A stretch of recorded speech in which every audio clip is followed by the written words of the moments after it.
ബഹുമാനപ്പെട്ട യൂസുഫ് നബി അലൈഹിസ്സലാം ഈജിപ്തിന്റെ പരമോന്നതമാകുന്ന പദവിയിൽ പ്രധാനമന്ത്രിയായി നിലകൊള്ളുന്ന സമയത്ത് അവിടെയുള്ള മുഴുവൻ കാര്യങ്ങളും നോക്കി നടത്തുന്ന വ്യക്തിയായി വലിയ സമുന്നതമാകുന്ന പോസ്റ്റുള്ളതാകുന്ന ഘട്ടത്തിലും ബഹുമാനപ്പെട്ട യൂസുഫ് നബി അലൈഹിസ്സലാം കൊട്ടാരത്തിൽ വെച്ചുകൊണ്ട് റബ്ബിനോട് ദുആ ചെയ്യുന്നു.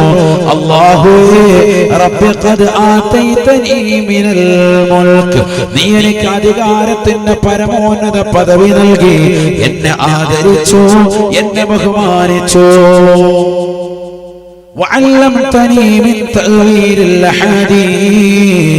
എനിക്ക് സ്വപ്ന വ്യാഖ്യാനം മനോഹരമായി നീ പഠിപ്പിച്ചു നൽകി. സ്വപ്നത്തിന്റെ വ്യാഖ്യാനം അറിയുമായിരുന്നു ആർക്ക്? സയ്യിദനാ യൂസുഫ് നബി അലൈഹിസ്സലാം. എനിക്ക് എല്ലാവരെക്കാളും നല്ല അറിവ് നീ എനിക്ക് നൽകി. സ്വപ്നത്തിന്റെ വ്യാഖ്യാനം ഉൾപ്പെടെയുള്ള അറിവിന്റെ കൂമ്പാരം എനിക്ക് നീ സമ്മാനിച്ചു. രാജാതിരാജനെ പോലെ എന്നെ നീ എത്തിച്ചു. സമുന്നതമായ പോസ്റ്റിലേക്ക്, തലത്തിലേക്ക് എന്നെ കൊണ്ടുവന്നു.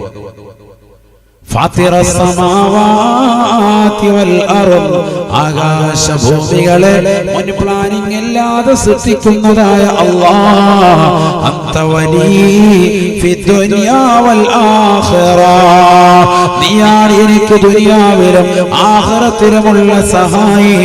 ഞാൻ നിന്നോട് ചോദിക്കുന്നത് തവഫനി മുസ്ലിമൻ, എന്നെ മുസ്ലിമായി മരിപ്പിക്കണേ അല്ലാഹ്, വഅൽഹിഖ്നി ബിസ്സാലിഹീൻ. എനിക്ക് ഈ പദവിയൊന്നുമല്ല ലക്ഷ്യം, എന്റെ ലക്ഷ്യം ഒന്ന് മാത്രമാണ്, എന്നെ മുസ്ലിമായി മരിപ്പിക്കണേ അല്ലാഹ്, വഅൽഹിഖ്നി ബിസ്സാലിഹീൻ, സച്ചരിതരുടെ കൂട്ടത്തിൽ എന്നെ നീ ചേർക്കണേ അല്ലാഹ്, സാലിഹീങ്ങളുടെ കൂട്ടത്തിൽ എന്നെ നീ ഉൾപ്പെടുത്തണേ അല്ലാഹ്.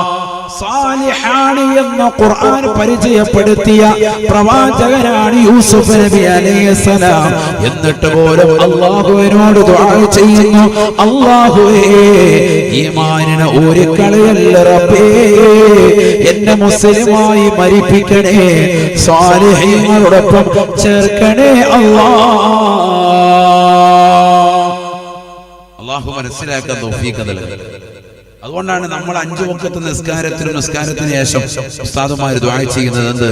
തവഫനാ മുസ്ലിമീൻ വഅൽഹിഖനാ ബിസ്സാലിഹീൻ.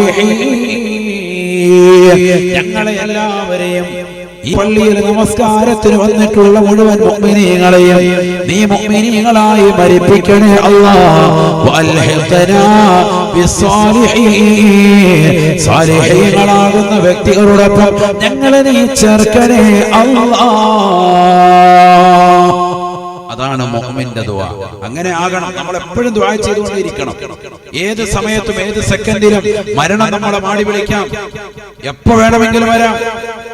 സൗദിയിലേക്ക് പോകുമ്പോ തനിക്ക് മനോഹരമായ വീടും കുടുംബ പശ്ചാത്തലവും വേണമെന്ന് ആഗ്രഹിച്ച് വീടിന്റെ പണി എത്രയും പെട്ടെന്ന് പൂർത്തീകരിക്കണമെന്നുള്ള അടങ്ങാത്ത അധിനിവേശത്തിൽ താല്പര്യത്തിൽ തന്റെ പ്രിയപ്പെട്ട കുടുംബത്തോടൊപ്പം ഗൾഫിലേക്ക് പോയതാകുന്ന കോഴിക്കോട് ജില്ലയിലെ ജാബിർ എന്ന് പറയുന്ന സഹോദരന് ഉണ്ടായ ദാരുണമാകുന്ന കാറപകടം നമ്മുടെ ദൃഷ്ടിയിൽ കണ്ടില്ലേ? ഈ കഴിഞ്ഞ ദിവസം ഉണ്ടായത് സോഷ്യൽ മീഡിയയിൽ മുഴുവൻ വൈറലായിരുന്നു. കോഴിക്കോട് അല്ലാഹു സുബ്ഹാനഹു വ തആല അവരുടേതാകുന്ന ജീവിതം സമ്മാനിച്ചതേതിലേക്ക് മനോഹരമായ വീട് വേണം, സുന്ദരമായ വീട് വേണം, മണിമാളിക വേണം. അതിന്റെ വീടിന്റെ പൂർത്തീകരണം എത്രയും പെട്ടെന്ന് നടക്കണമെന്ന് ആഗ്രഹിച്ചുകൊണ്ട് സൗദിയിലേക്ക് പോയതാകുന്ന പ്രിയപ്പെട്ട ജാബിറിനും കുടുംബത്തിനും ഉണ്ടായ വലിയ ദാരുണമാകുന്ന അപകടം. കാർ ആക്സിഡന്റിൽ പെട്ടു. അവർ എല്ലാവരും പരിപൂർണമായി മരിക്കുന്നു. 5 പേരും, അദ്ദേഹത്തിന്റെ ഭാര്യയും മക്കളും പരിപൂർണമായി ഈ ലോകത്ത് നിന്ന് ഇല്ലാതാവുകയാണ്. അല്ലാഹു അവരുടെ ദർജ ഉയർത്തുമാറാവട്ടെ. മണിമാളിക ആഗ്രഹിച്ചവന് അല്ലാഹു കൊടുക്കുന്നത് മണ്ണിലുള്ള ജീവിതമാണ്. 5 ഖബറുകൾ അടുത്തടുത്തായിട്ട് ആ പ്രിയപ്പെട്ടവർക്ക് വേണ്ടി സംവിധാനിച്ചതിന്റെ ചിത്രവും സോഷ്യൽ മീഡിയയിൽ വല്ലാതെ വൈറലായിരുന്നു. നോവായി പോയി കേരളത്തിലെ മുഴുവൻ ആളുകളുടെ ഹൃദയാന്തരങ്ങളിലും. കാരണം ഏതൊരു പ്രവാസിയും വിഷമിക്കും. ഗൾഫിലേക്ക് പോകുന്നത് ഒരുപാട് പ്രതീക്ഷകളും പ്രത്യാശകളുമായിട്ടാണ്. വീടിന്റെ പണി പകുതിയാണ്, അത് പൂർത്തീകരിക്കണം ഈ ഒരു പോക്കിൽ എന്ന നിയ്യത്തിലാണ് പോയത്. പക്ഷെ റബ്ബ് സുബ്ഹാനഹു വ തആല ആ വീട് അവർക്ക് ഒരുക്കി വെച്ചിരുന്നു. ഏത് വീട്? 6 അടി മണ്ണിന്റെ ഖബറാകുന്ന ഭവനം. അതുകൊണ്ട് എപ്പോഴാണ് മരണം, എവിടെ വെച്ചാണ് മരണം, ഏത് സമയത്താണ്, ഏത് സെക്കൻഡിലാണ് ഉണ്ടാവുക, ആർക്കും തീർച്ചപ്പെടുത്താൻ പറ്റൂല. പ്രസംഗമധ്യേ മരണപ്പെട്ടവർ എത്ര പേർ, പാട്ട് പാടിക്കൊണ്ടിരിക്കുമ്പോൾ മരണപ്പെട്ടവർ എത്ര പേർ, പള്ളിയിലെ മെമ്പറിൽ നിന്നുകൊണ്ട് ഇമാമിന്റെ ഖുത്ബ ശ്രവിച്ചുകൊണ്ടിരിക്കവേ മരണപ്പെട്ടു പോയവർ എത്ര പേർ, നിസ്കാരത്തിൽ സുജൂദിൽ കിടന്നുകൊണ്ട് മരണപ്പെട്ടു പോയ ആളുകൾ എത്ര പേർ, ഉറക്കിൽ കിടക്കുന്ന വേളയിൽ നേരം വെളുപ്പിക്കാതെ സൈലന്റായി അറ്റാക്ക് വന്നുകൊണ്ട് മരണപ്പെട്ടു പോയത്, സ്വന്തം ഭാര്യ അറിയുന്നത് മണിക്കൂറുകൾ കഴിഞ്ഞ് സുബഹിയുടെ സമയത്താണ്. ഈ രീതിയിൽ മരണപ്പെട്ടു പോകുന്ന ആളുകൾ എത്ര പേർ, ചെറിയ മക്കൾക്ക് പോലും ക്യാൻസർ വന്നും മറ്റു രോഗങ്ങൾ വന്നും ഒക്കെ മരണപ്പെട്ടു പോകുന്നവർ എത്രയാണ്. നമ്മുടെ ഈ ആരോഗ്യം കണ്ടുകൊണ്ടൊന്നും നമ്മൾ വലിയ അഭിമാനം വെക്കണ്ട. കാസർഗോഡ് ജില്ലയിൽ ഈ കഴിഞ്ഞ ആഴ്ച പ്രഭാഷണത്തിന് വേണ്ടി പോയപ്പോൾ അവിടെ ഒരു സഹോദരനെ സന്ദർശിക്കേണ്ട, ഇവിടെ വരെ ഒന്ന് വരണമെന്ന് പറഞ്ഞ് നിർബന്ധപൂർവ്വം അവിടെ ചെന്നപ്പോ സുബ്ഹാനല്ലാഹ്, കാണുന്ന കാഴ്ച മറ്റൊന്നുമല്ല, ഗൾഫിലേക്ക് എല്ലാ ആഴ്ചകളിലും കൃത്യമായി ഗൾഫിൽ നിന്ന് നാട്ടിലേക്ക് വന്നുകൊണ്ടിരുന്ന ഒരു സഹോദരനാണ് അദ്ദേഹം. ചെറുപ്പക്കാരൻ, 42-45 വയസ്സിനിടയ്ക്ക് പ്രായമുള്ള, എല്ലാ ആഴ്ചയും വരും. അത്രയ്ക്ക് നല്ല സിസ്റ്റമായിട്ട് റാഹത്തായിട്ട് ജീവിതം മുന്നോട്ട് കൊണ്ടുപോകുന്ന വ്യക്തി, നല്ല കച്ചവടവും ബിസിനസ്സും ഒക്കെ ഉള്ള വ്യക്തി. ആഴ്ചകളിൽ അങ്ങോട്ടും ഇങ്ങോട്ടും സഞ്ചരിക്കും. ദുബായിലും ഖത്തറിലും ഒക്കെ അദ്ദേഹത്തിന് ബിസിനസ്. പക്ഷെ ഒരു കൊല്ലം മുമ്പ് ഇതുപോലെ ലീവിന് ഇങ്ങോട്ട് വന്നതാ. നാട്ടിലേക്ക് വരുമ്പോ പെട്ടെന്ന് ഒരു എയർപോർട്ടിൽ വെച്ചുകൊണ്ട് പെട്ടെന്ന് തന്നെ ഒരു സ്ട്രോക്ക് വരിക. നരമ്പുകളെ അത് വല്ലാതെ ബാധിച്ചു, രക്തം കട്ടയായി. ഹോസ്പിറ്റലിലേക്ക് എത്തുമ്പോൾ തന്നെ അത് വല്ലാതെ ബുദ്ധിമുട്ടായി. ഓപ്പറേഷൻ കഴിഞ്ഞെങ്കിലും ഇപ്പോഴും നാവ് കുഴഞ്ഞിരിക്കുകയാണ്. ശരീരത്തിന്റെ പല ഭാഗങ്ങളിലും രക്തോട്ടമില്ല, പല ഭാഗങ്ങളും തളർന്നുപോയി, സംസാരശേഷിയില്ല. ചിന്തിച്ചു നോക്കും, നല്ല ബിസിനസ്സും നല്ല നാവാട്ടവും ഒക്കെ ഉള്ളൊരു വ്യക്തി പെട്ടെന്നൊരു സുപ്രഭാതത്തിൽ, അദ്ദേഹം ഒരിക്കലും പ്രതീക്ഷിക്കുന്നില്ല, ആഴ്ചയിൽ ഇങ്ങനെ വന്നുകൊണ്ടേയിരിക്കാൻ, പെട്ടെന്നാണ് മനുഷ്യരുടെ ജീവിതം മാറി മറിയുന്നത്. സമ്പത്ത് മുഴുവനും ഇല്ലാതാവുക. ഇന്നിപ്പോ അവർക്ക് ആ കാണുന്ന വീടല്ലാതെ മറ്റൊന്നുമില്ല. ആ ഒരു നിലയിലേക്ക് എത്തിപ്പെട്ടു. ഇതൊക്കെ പടച്ചതമ്പുരാൻ എത്തിക്കുന്നത് എന്തുകൊണ്ടാണ്? പരീക്ഷണങ്ങളാണ്. അള്ളാഹു അതിജീവിക്കാൻ തൗഫീഖ് നൽകട്ടെ. അള്ളാഹു തൗഫീഖ് നൽകട്ടെ. ഈമാനും കരുത്തും മുറുകെ പിടിച്ച മുഅ്മിനെ തീർച്ചയായും വിജയിക്കും. അതുകൊണ്ട് നീ അഹങ്കരിക്കണ്ട, അഹന്ത വെക്കണ്ട.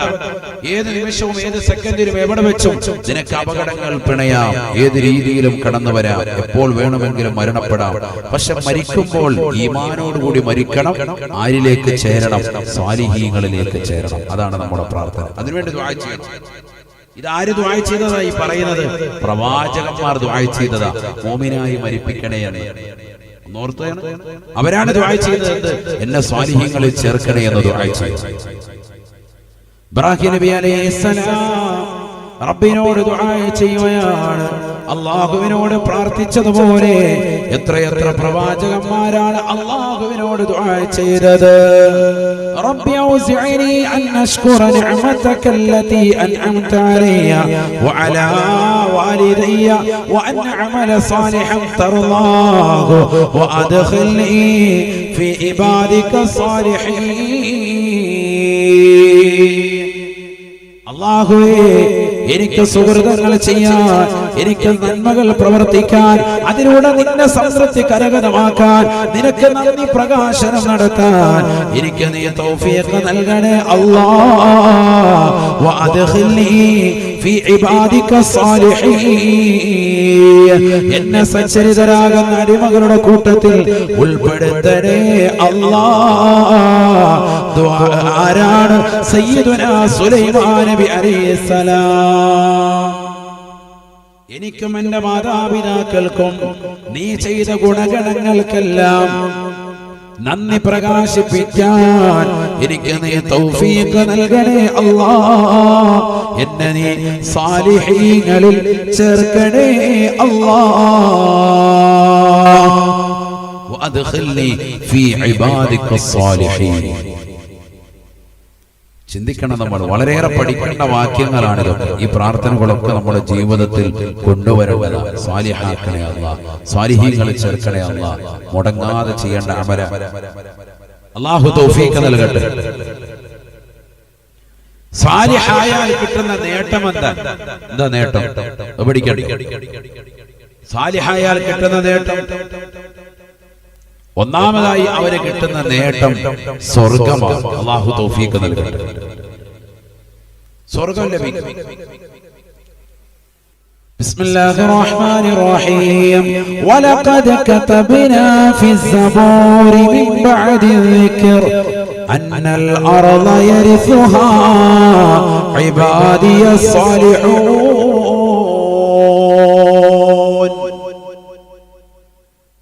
പരിശുദ്ധമായ ഖുർആനിലൂടെ അല്ലാഹു ഉറപ്പെടുത്തുകയാണ്, മനോഹരമായ സബൂർ എന്ന ഗ്രന്ഥത്തിൽ ദാവൂദ് നബി അലൈഹിസ്സലാമിന് നൽകപ്പെട്ട ഗ്രന്ഥമാണല്ലോ സബൂർ എന്ന ഗ്രന്ഥം.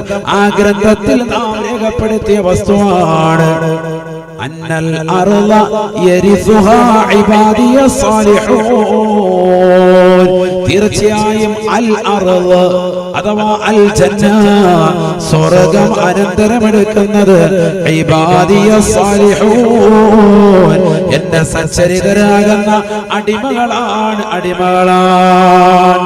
ഇത് മുൻകാല വേദഗ്രന്ഥങ്ങളിൽ വരെ രേഖപ്പെടുത്തിയിട്ടുള്ളതാണ്.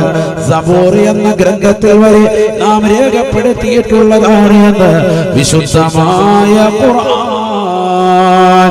വലഖദ് കതബ്നാ ഫിസ്സബൂരി മിൻ ബഅദി ദിക്ർ അന്നൽ അർള യരിസുഹാ ഇബാദിയസ് സാലിഹൂൻ. സബൂർ എന്ന ഗ്രന്ഥത്തിൽ വരെ രേഖപ്പെടുത്തിയിട്ടുള്ള വസ്തുതയാണ് സ്വർഗം അനന്തരമെടുക്കാൻ സാധിക്കും. അല്ലാഹു തൗഫീഖ് നൽകട്ടെ. അല്ലാഹു തൗഫീഖ് നൽകട്ടെ. ആർക്ക്? സാലിഹായ വ്യക്തിക്ക് ജീവിതത്തിൽ നിസ്കാരം നിലനിർത്തണം, നോമ്പുകൾ നോറ്റുവീട്ടണം, സകാത്തുകൾ കൊടുത്തു വീട്ടണം, പാവങ്ങളുടെ കണ്ണീരപ്പണം, നിരാലംബർക്ക് അവലംബമാകണം, നിരാശ്രയർക്ക് ആശ്രയത്വം കൊടുക്കണം. ജീവിതത്തിൽ എന്തെല്ലാം സുഹൃതങ്ങളുണ്ടോ അതൊക്കെ ചെയ്യണം. അതെല്ലാം ചെയ്യണം. അവനെ രക്ഷപ്പെടുകയുള്ളൂ. അല്ലാഹു തൗഫീഖ് നൽകട്ടെ. അപ്പൊ നേട്ടം ഒന്നാമത്തത് നമ്പർ 1 സ്വർഗം ലഭിക്കും. 2 അവന്റെ എല്ലാ കാര്യങ്ങളും റബ്ബ് സുബ്ഹാനഹു വ തആല ഏറ്റെടുക്കും. റബ്ബ് ഏറ്റെടുക്കും. ഒന്നുകൊണ്ടും വിഷമിക്കണ്ട. നീ സാലിഹാണോ? നിനക്കൊരു ഭീതിയും വേണ്ട, ഒരു ഭയപ്പാടും വേണ്ട. നിന്നെ ആരേറ്റെടുക്കും? അല്ലാഹു ഏറ്റെടുക്കും. അല്ലാഹു തൗഫീഖ് നൽകട്ടെ. അൻതുമുൽ അലൗന ഇൻ കുൻതും മുഅ്മിനീൻ. നിങ്ങൾ യഥാർത്ഥ സച്ചരിതരാകുന്ന വിശ്വാസികളാണ് എങ്കിൽ, കറകളഞ്ഞ ഈമാനിന്റെ വക്താക്കളാണ് എങ്കിൽ നിങ്ങളാണ് ഈ ലോകത്തെ ഏറ്റവും ഉന്നതരെന്ന വിശുദ്ധമായ ഖുർആൻ. ഈമാൻ എന്ന് പോയി വേണം. ഇത് പള്ളിയിലൊന്നും വരൂല. പള്ളിയിൽ ബാങ്ക് വിളിക്കുന്ന സമയം ആദ്യം പള്ളി കൂട്ടിയിട്ട് പുറത്തോട്ട് പോവാൻ. പള്ളിയിലെ കമ്മിറ്റി ഉണ്ടായിരുന്നു. കമ്മിറ്റി തീരുന്ന എത്ര മണിക്ക്?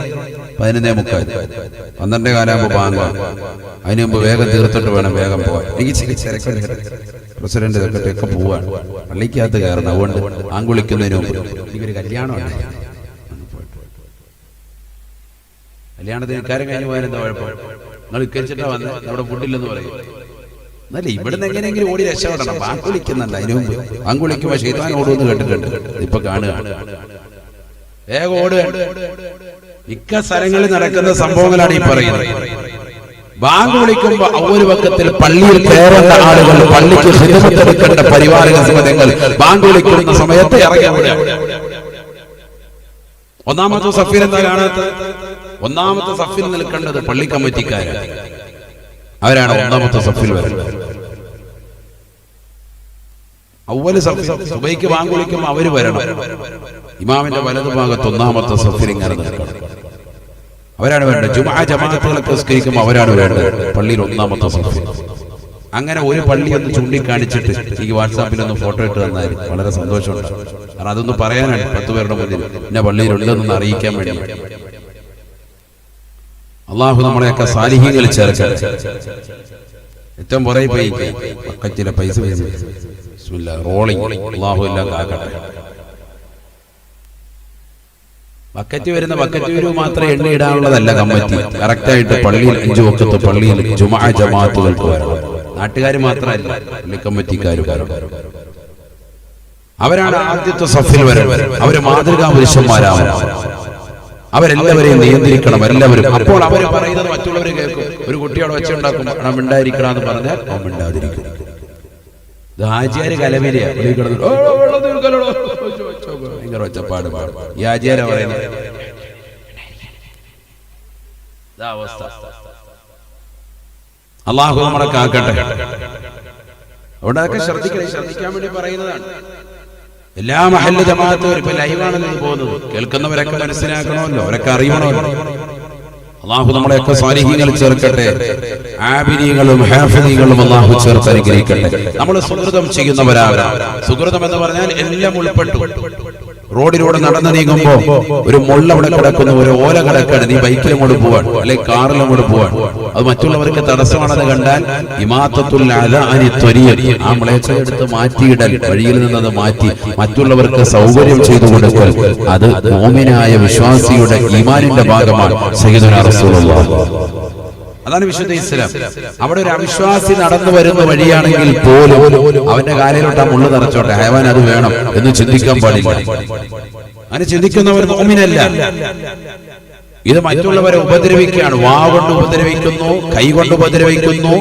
വഴികളിലൊക്കെ കള്ളിമുള്ളിച്ചെടികൾ വീറി റസൂലുള്ളാഹി സ്വല്ലല്ലാഹി അലൈഹി വസല്ലം തങ്ങളെ ഉപദ്രവിച്ചതാകുന്ന ഹമ്മാലത്തിനെ പോലെ ഉപദ്രവങ്ങൾ ചൊരിയുന്ന ആളുകൾ. റോഡിൽ ഓല കിടക്കുകയാണെങ്കിൽ അത് സൈഡിൽ കിടക്കുകയാണെങ്കിൽ ഇവിടെ നടുക്കോട്ടിട്ട് കൊടുക്കില്ല. അവന്റെ വണ്ടി ഒരു മരത്തിൽ ചാടിയിട്ട് ഹയവാൻ വീഴട്ടെ, മാറി നിന്നിട്ട് നോക്കിയിട്ട് സെൽഫി എടുത്ത് വീഡിയോ എടുത്ത് ഫേസ്ബുക്കിൽ ഇടുക. ഇതാണ് അവസ്ഥ. അല്ലാഹു നമ്മളെ കാക്കട്ടെ. നമ്മുടെ തലമുറകൾ ഏത് രീതിക്ക് എന്ത് സുഹൃതമാണ് ഇന്നത്തെ ഒരു ദിവസം നമ്മൾ ചെയ്തത്, ഓരോരുത്തരും അത് ചിന്തിക്കും. സാലിഹാവ എന്ന് പറഞ്ഞാൽ നന്മ ചെയ്യാനാണല്ലോ. എത്ര നന്മ ചെയ്തിട്ടുണ്ട് ഇന്നത്തെ ഒരു ദിവസം. മൊബൈൽ ഫോൺ എത്ര ടൈം നിങ്ങൾ ഉപയോഗിച്ചിട്ടുണ്ട്? അവനവന്റെ വാട്സാപ്പും ഫേസ്ബുക്കും അതിന്റെ ടൈം നിർന്ന് നോക്ക്, എത്ര മണിക്കൂറാണ് നോക്കിയിട്ടുള്ളത്. എന്നാൽ ആപ്പിളിന്റെ ഫോൺ ആയിരുന്നാലും ആൻഡ്രോയിഡ് ഫോൺ ആയിരുന്നാലും പ്ലേ സ്റ്റോർ വഴിയും ആപ്പ് സ്റ്റോർ വഴിയും ഒക്കെ ഫ്രീ ആയി ഒരു പൈസ പോലും വാങ്ങാത്ത നിലയ്ക്ക് ഡൗൺലോഡ് ചെയ്യാം. അല്പം നെറ്റ് ഉണ്ടായാൽ മതി, ഖുർആൻ ഡൗൺലോഡ് ചെയ്യാം. നല്ല വൃത്തിയായിട്ട് ഓടാൻ സാധിക്കും. ഇന്ന് വരെ നീ ഖുർആൻ ഒരു പേജ് നീ ഓതിയിട്ടുണ്ടോ? നിനക്ക് സമയമില്ലല്ലോ. ഖുർആൻ എടുക്കേണ്ടതൊക്കെ ഖുർആൻ എടുക്കണ്ട, ഒവ്വോ പോലും വേണ്ട. ഏതിന്? മൊബൈലിലെ ഖുർആൻ ഉപയോഗിക്കുന്നതിന്. മസല എങ്ങനെയാ? അതുകൊണ്ട് തന്നെ മൊബൈലിലെ ഖുർആൻ ഒറിജിനൽ ഖുർആനും അല്ല. കണ്ണാടിയിൽ നീ നിന്റെ പ്രതിബിംബം കാണുന്നത് പോലെ ആയിട്ടാണ് മൊബൈലിലെ ഖുർആനിനെ കർമ്മശാസ്ത്ര പണ്ഡിതന്മാർ വിമർശിച്ചിട്ടുള്ളത്. ഇതൊരു കണ്ണാടി പോലെയാണ്. ഒരു കണ്ണാടിക്ക് മുന്നിൽ ഞാൻ നിന്നാലും അതിലുള്ളതാകുന്ന ഞാൻ യഥാർത്ഥ ഞാനാണോ? മനസ്സിലായില്ല? കണ്ണാടി എന്റെ മുന്നിലുണ്ട്. ആ കണ്ണാടിയിൽ ഞാൻ നോക്കി നിൽക്കാൻ, ആ കണ്ണാടിക്കകത്ത് എന്നെ കാണുന്നുണ്ട്. ആ ഞാൻ യഥാർത്ഥ ഞാനാണോ? അല്ല, അതിന്റെ ഒരു പ്രതിരൂപമാണ്. തിരിയുന്നില്ല, നിങ്ങൾക്ക് തിരിയുന്നില്ല? അല്ല എന്ന് പറഞ്ഞതുപോലെയാണ് മൊബൈല്. മൊബൈലിൽ അങ്ങനെയാണ്. മൊബൈലിലൊക്കെ അത് മനസ്സിലാക്കിയിരിക്കേണ്ടതാണ്. കാരണം ഒരുപാട് സഹോദരിമാരും സഹോദരങ്ങളും സംശയം ചോദിക്കാറുണ്ട്. അതുകൊണ്ട് തന്നെ മൊബൈൽ നമ്മൾ ഇതിനകത്ത് ഡൗൺലോഡ് ചെയ്ത് വെച്ചുകൊണ്ട് ബാത്റൂമിൽ പോയാൽ പ്രശ്നമുണ്ടോ? പ്രശ്നം ഇല്ല എന്നാണ് ഈ പറഞ്ഞതിന്റെ അർത്ഥം. ചിലർ ഒരുപാട് പേര് അങ്ങനെയാണ് ചോദിക്കാറുണ്ട്. പിന്നെ അത് വാൾപേപ്പർ ആക്കിയിട്ടുണ്ട്. ചിലരങ്ങനെയുണ്ട്, ഫാത്തിഹ തന്നെ വാൾപേപ്പർ ആക്കിയിട്ട് എന്നിട്ട് അത് ബാത്റൂമിലൊക്കെ പോയിരുന്നിട്ട് ഇങ്ങനെ നോക്കും. ചിലർ അവിടെ പോയിരുന്നിട്ടാണല്ലോ എല്ലാ കാര്യങ്ങളും ഫേസ്ബുക്കൊക്കെ നോക്കി തീർക്കുന്നത്. ബാത്റൂമിൽ പോയിരിക്കാൻ യൂറോപ്യൻ ക്ലോസറ്റ് ആണെങ്കിൽ സൗകര്യമായി. മുമ്പ് പത്രമായിരുന്നു, ഇപ്പൊ വാട്സാപ്പായി. അങ്ങോട്ടൊന്നും കൊണ്ടുപോയി ചെയ്യരുത്. ഒരുപാട് ആളുകൾ അങ്ങനെ ചെയ്യുന്നുണ്ട്. അള്ളാഹു നമ്മളെ കാക്കട്ടെ. നമ്മളെ അള്ളാഹു സാലിഹ്യങ്ങളിൽ ചേർക്കട്ടെ. സുഹൃതങ്ങൾ എത്ര ചെയ്യാൻ സാധിക്കുമോ? ഖുർആൻ ഒരു ദിവസം ഇത്ര പേജ് നമുക്ക് ഓതി തീർക്കാം. തീർത്തുകൂടെ സഹോദരങ്ങളെ? നമ്മുടെ വാപ്പ മരിച്ചിട്ട് എത്ര കൊല്ലായി? അവർക്ക് വേണ്ടി ഒരു ഖത്മ നമ്മൾ ഓതി തീർത്തിട്ടുണ്ടോ? എത്ര സലാത്ത് വിളിച്ചിട്ട് തീർത്തിട്ടുണ്ട്? മരണപ്പെട്ട വ്യക്തികൾക്ക് വേണ്ടി 70,000 ദിക്ർ ചൊല്ലിക്കൊണ്ട് നിങ്ങൾ അവർക്ക് വേണ്ടി ഹദിയ ചെയ്താൽ അത് അവരുടെ ഖബറിലേക്ക് അതിന്റെ പ്രതിഫലമെത്തും. അവരുടെ ഖബർ ശിക്ഷയിൽ നിന്ന് പരിമോചനം, മോചനം ലഭിക്കും. പണ്ഡിതന്മാർ രേഖപ്പെടുത്തുകയാണ്. അതിനാണ് ഇതാഖത്തു സുഗറ എന്ന് പറയുന്നത്. ചെറിയ രീതിയിലുള്ള മോചനം അല്ലാഹു നൽകുകയാണ്. ഖബറിന്റെ ശിക്ഷയിൽ നിന്ന് അല്ലാഹു പരിപൂർണ്ണ മോചനം കൊടുക്കും. എന്ത് കാരണം? എന്ത് ചെയ്യണം? മരണപ്പെട്ടവർക്ക് വേണ്ടി എത്ര ചെല്ലണം? 70,000 ലാ ഇലാഹ ഇല്ലല്ലാഹ്. അതുകൊണ്ടാണ് നമ്മൾ മരണപ്പെട്ടവർക്ക് വേണ്ടി അങ്ങനെ ചൊല്ലാറുള്ളത്. മരണപ്പെട്ട വ്യക്തികൾക്ക് വേണ്ടി തന്നെ, മറ്റൊരാൾക്ക് വേണ്ടി തന്നെ 1,00,000 സൂറത്തുൽ ഇഖ്ലാസ് ഓതി നീ ഹദിയ ചെയ്താൽ തീർച്ചയായിട്ടും അവർക്കതിന്റെ പ്രതിഫലം ലഭിക്കും. നരകീയ ശിക്ഷയിൽ നിന്ന് വരെ മോചനം ലഭിക്കുമെന്ന് പണ്ഡിതന്മാർ രേഖപ്പെടുത്തുക. എത്ര ചെല്ലണം? 1,00,000 സൂറത്തുൽ ഇഖ്ലാസ്. ഇതൊക്കെ നമ്മൾ നമുക്ക് വേണ്ടി ചെയ്തു വെക്കേണ്ടതാണ്. നാളെ നമ്മൾ മരിക്കുമ്പോൾ കത്തെഴുതി വെച്ചിട്ട് മോനെ ഉസ്താദ് പറഞ്ഞായിരുന്നു എന്നാണ് പറയുന്നതിന് അതുപോലെ ചെല്ലിയാക്കണം ആ കുട്ട എന്നും പറഞ്ഞിട്ട് എഴുതി വെച്ചിട്ടൊന്നും കാര്യമൊന്നുമില്ല. അവന് ഓതി ഒരു യാസീൻ പോലും ഓതുമില്ല. ഉമ്മ മരിച്ചു കഴിഞ്ഞാൽ അവന്റെ കാതിന്റെ അടുത്ത് നിൽക്കാണ് കമ്മൽ ഊരി എടുക്കാൻ. അങ്ങനത്തെ ടൈപ്പ് മക്കളുള്ള കാലഘട്ടം.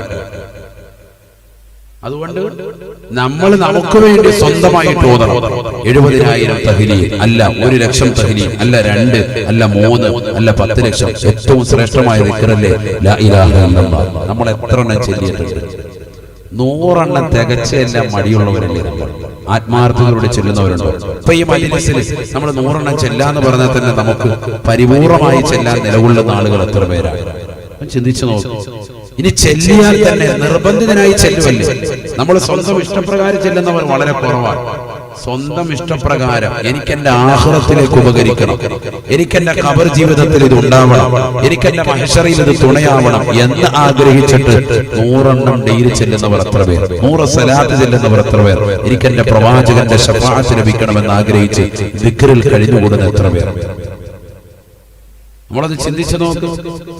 അല്ലാഹു നമ്മളെ സാലിഹീങ്ങളിൽ ചേർക്കട്ടെ. അതുകൊണ്ട് നല്ല നല്ല സുഹൃതങ്ങൾ ചെയ്യണം, അമലുകൾ ചെയ്യണം, നിർബന്ധമാണ്. അമല് ചെയ്യുന്നവർക്ക് രക്ഷയുള്ളൂ. അതിലൂടെ ആഖിറത്തിലേക്ക് സമുന്നതമാകുന്ന പദവികൾ അലങ്കരിക്കാൻ സാധിക്കുകയുള്ളൂ. ബിസ്മില്ലാഹിർ റഹ്മാനിർ റഹീം.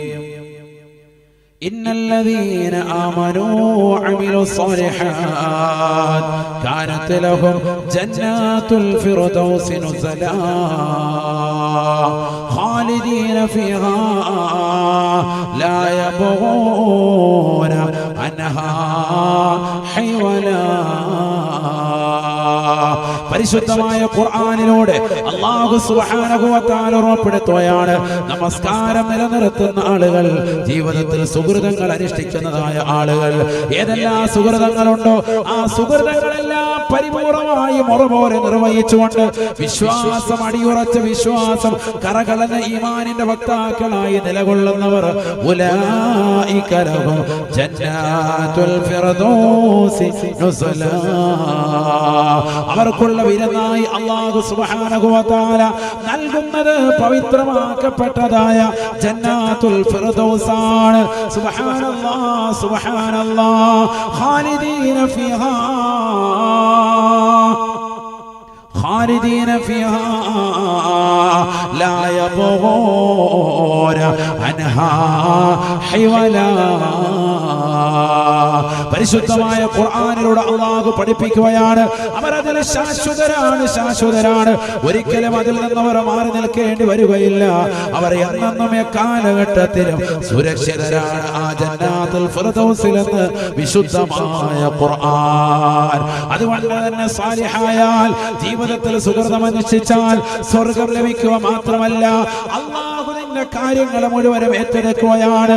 ഇന്ന വലിയല്ലാഹുല്ലദീ നസ്സലൽ കിതാബ് വഹുവ യതവല്ല സ്സാലിഹീൻ.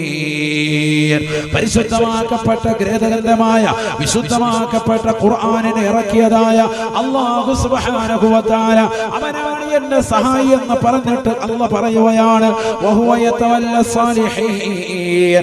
അവൻ സജ്ജനങ്ങളുടെ സർവ്വ കാര്യങ്ങളും ഏറ്റെടുക്കുന്നവനാണ്. ഏറ്റവും വലിയ ലോകം കണ്ട് തീക്കൊണ്ടാരമുണ്ടാക്കി നമ്രൂദ് എന്ന് പറയുന്നതാകുന്ന ലോകം കണ്ട ഏറ്റവും വലിയ സ്വേച്ഛാധിപതിയായ, ഏകാധിപതിയാകുന്ന വ്യക്തി, ബഹുമാനപ്പെട്ടതാകുന്ന ഇബ്രാഹിം നബി അലൈഹിസ്സലാമിനെ ആ തീക്കൊണ്ടാരത്തിലേക്ക് വലിച്ചെറിഞ്ഞപ്പോൾ അല്ലാഹു സുബ്ഹാനഹു വ തആല അത് എയർ കണ്ടീഷനാക്കി വർദ്ധിച്ചില്ലയോ? ആ തീക്കൊണ്ടാരത്തിൽ സുസ്മേരവദനായി ബഹുമാനപ്പെട്ട ഇബ്രാഹിം നബി അലൈഹിസ്സലാം നിലകൊണ്ടില്ലയോ? നിനക്കെന്ത് വിഷമമുണ്ടായാലും, എന്ത് പ്രയാസമുണ്ടായാലും, എന്ത് നമ്പരം വന്നാലും, കടലിന്റെ പ്രിയപ്പെട്ട മക്കളെ, കടലിൽ നിന്ന് നിങ്ങൾക്കൊരു മത്സ്യം പോലും കിട്ടാതെ വന്നാലും അല്ലാഹു എന്ന ജഗന്നിയന്താവാകുന്ന പരിപാലകനായ പടച്ചറപ്പിനെ മുറുകെ പിടിച്ചുകൊണ്ട് ജീവിക്കണേ. വഹുവ യതവല്ല സ്സാലിഹീൻ. സ്വാലിഹീങ്ങളാകുന്ന വ്യക്തികളെ ഏറ്റെടുക്കുന്നവൻ ജഗന്നിയന്താവായ അല്ലാഹു ആണ്. അവൻ ഈ ലോകത്തിന്റെ പരിപാലകനാണ്, ഈ ലോകത്തിന്റെ സർവേശ്വരനാണ്, ഈ ലോകത്തിന്റെ സർവാധിപതിയാണ്. ഈ ലോകത്തുള്ള സർവ്വ ജീവജാലങ്ങൾക്കും ആഹാരം നൽകാൻ എബിലിറ്റി ഉള്ളവനാണ്, കഴിവുള്ളവനാണ് അല്ലാഹ്. ആ പടച്ച റബ്ബിന്റെ കഴിവിൽ ഉറച്ച വിശ്വാസത്തോടുകൂടി നിലകൊള്ളണേ. പെങ്ങളെ, നീ നിന്റെ ഭർത്താവിനെ പ്രവാസ ലോകത്തേക്ക് അയക്കുമ്പോഴും നിന്റെ മനസ്സിൽ അകതയുണ്ടാകാൻ പാടില്ല. എന്റെ അയൽവക്കക്കാരനാകുന്ന പാവപ്പെട്ടതാകുന്ന ചെറുപ്പക്കാരൻ അവൻ വള്ളം ഇതാ ഇറക്കി കടലിലേക്ക് പോകുന്നത് കാണുമ്പോ എനിക്ക് നാണം തോന്നുന്നു എന്ന് പറയാൻ പെങ്ങളെ നിനക്ക് നാവ് പൊങ്ങാൻ പാടില്ല. കാരണം പ്രവാസ ലോകത്തേക്ക് പോയാലും കടലിന്റെ ആഴിയിലേക്ക് മത്സ്യബന്ധനത്തിന് പോയിരുന്നാലും എല്ലാവർക്കും ആഹാരം കൊടുക്കുന്നവൻ അല്ലാഹുവാണ്, പടച്ച റബ്ബാണ്. വമാ മിൻ ദാബത്തിൻ ഫിൽ അർളി ഇല്ലാ അലല്ലാഹി റിസ്ഖുഹാ ويعلم مستقرها ومستودعها كل في كتاب مبين. ഈ ലോകത്തുള്ളതാകുന്ന സർവ്വ ജീവജാലങ്ങൾക്കും ആഹാരം നൽകുന്നവൻ അല്ലാഹുവാണെന്നുള്ള വിശ്വാസം വേണേ. അതുകൊണ്ട് നിന്റെ ജീവിതത്തിൽ സുഹൃതങ്ങൾ അന്വേഷിക്കണം. പ്രവാസ ലോകത്തേക്ക് പോയ പ്രിയപ്പെട്ട ഭർത്താവ്, കടലിലേക്ക് മത്സ്യത്തിന് വേണ്ടി പോയ പ്രിയപ്പെട്ട ഭർത്താവ്, നാട്ടിൽ തന്നെ കൂലി തൊഴിലാളിയാകുന്ന പ്രിയപ്പെട്ട ഭർത്താവ്, വാപ്പയ്ക്ക് വേണ്ടി മക്കൾ ദുആ ചെയ്യണേ, ഭർത്താവിന് വേണ്ടി ഭാര്യ ദുആ ചെയ്യണേ, ഭാര്യയ്ക്ക് വേണ്ടി ഭർത്താവ് ദുആ ചെയ്യണേ. അല്ലാഹുവേ, എന്റെ ഭർത്താവിനെ എല്ലാവിധ അപകടങ്ങളെ തൊട്ട് കാക്കണേ അല്ലാഹ്. എന്റെ പ്രിയപ്പെട്ട ഉപ്പയെ എല്ലാവിധമാകുന്ന സംരക്ഷണവും നീ കൊടുക്കണേ അല്ലാഹ്. ആ ഉപ്പ പ്രവാസ ലോകത്തേക്ക് പോയിട്ട് തന്റെ ഭാര്യയെ മറക്കാതെ, കള്ളു കുടിക്കാതെ, വ്യഭിചരിക്കാതെ, സിനിമ കാണാതെ, സീരിയൽ ദർശിക്കാതെ, അശ്ലീലമാക്കപ്പെട്ട ലോകത്തേക്ക് കണ്ടുകൊണ്ടുപോകാതെ, അന്യ പെണ്ണിൻ്റെതാകുന്ന ഈ കിളിപ്പെടുത്തുന്ന ശരീരഭാഗത്തേക്ക് നോട്ടം നോക്കാതെ, ഒരു പെണ്ണുമായി മോശപ്പെട്ട സംസാരം നടത്താതെ, തന്റെ ശരീരത്തെ ഒന്ന് കാത്ത് സംരക്ഷിച്ചുകൊണ്ട് പ്രിയപ്പെട്ട ഭർത്താവേ നീ നിലകൊണ്ടാൽ, പെങ്ങളെ നീ നാട്ടിൽ ഭർത്താവ് 10 കൊല്ലമായിരുന്നാലും വരാൻ വൈകിയാലും സ്വന്തം ശരീരത്തെ മറ്റുള്ളവർക്ക് വേണ്ടി പണയപ്പെടുത്താതെ, അന്യന് വേണ്ടി കടപ്പ് വിരിക്കാതെ, പാവിരിക്കാതെ, സ്വന്തം ശരീരത്തിൻ്റെതാകുന്ന രഹസ്യമാക്കപ്പെട്ട അവയവങ്ങളും പരസ്യമായതാക്കി കൊണ്ടുപോകാതെ നീ പരിപൂർണമായ സംരക്ഷണ വലയം തീർത്താൽ, നീ സ്വാലിഹായ ജീവിതം നയിച്ചാൽ അല്ലാഹ് ഏറ്റെടുക്കും പെങ്ങളെ, അല്ലാഹ് ഏറ്റെടുക്കും ചെറുപ്പക്കാരാ. വഹുവ യതവല്ല സാലിഹീൻ, വഹുവ യതവല്ല സാലിഹീൻ, വഹുവ യതവല്ല സാലിഹീൻ. സ്വേച്ഛാധിപതിയായ ഭരണാധികാരിയായ ഫിർഔന് രണ്ടാമനാകുന്ന റംസീസ് രണ്ടാമനെന്നറിയപ്പെടുന്ന ഫിർഔൻ ലഅനത്തുല്ലാഹി അലൈഹി മൂസാ നബി അലൈഹിസ്സലാമിനെ കൊന്നുകളയാൻ തീരുമാനിച്ച് തന്റെ സൈന്യവുമായി ഇറങ്ങി തിരിച്ചപ്പോൾ അല്ലാഹു സുബ്ഹാനഹു വ തആല മൂസാ നബിയോട് പരിവാരങ്ങളോട് പറയുകയാണ്, പൊയ്ക്കോ മൂസാ, ചെങ്കടലിലൂടെ നിങ്ങൾ പൊയ്ക്കോളുക, നീ അവിടെ എത്തിയിട്ട് നിന്റെ വടി കൊണ്ട് ചെങ്കടലിലൊന്ന് അടിക്കുക. സുബ്ഹാനല്ലാഹ്.